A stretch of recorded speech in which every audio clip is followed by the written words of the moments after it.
Étonnant, c'est-à-dire que les kiosques et les points de vente de la presse sont fermés aujourd'hui pour protester contre les conséquences de la grève à répétition messagerie Prestalis sur l'avenir des marchands de journaux. Prestalis, c'est ceux qui distribuent les journaux aux kiosquiers. Alors c'est vrai que lorsqu'ils sont en grève, il n'y a plus de journaux dans les kiosques, et donc les kiosquiers ne vendent plus.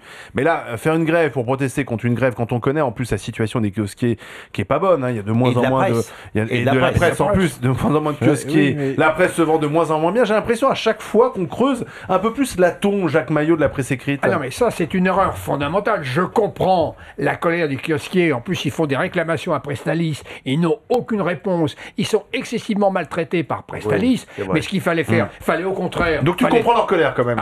Mais je comprends. Tu serais de leur côté. Absolument. Absolument. Ça, alors là, sur Prestalis, c'est comme les dockers de Marseille. Ça, c'est vraiment cette CGT stalinienne qui n'a pas évolué, qui met la presse en danger. Et la presse est une liberté fondamentale. Alors là, je condamne sans réserve les syndicalistes de Prestalis. Et je suis du côté des kiosquiers. Mais c'est pas la bonne méthode. Mais je l'ai dit, je me suis même engueulé avec des amis kiosquiers en disant ne faites pas la grève. C'est une erreur fondamentale.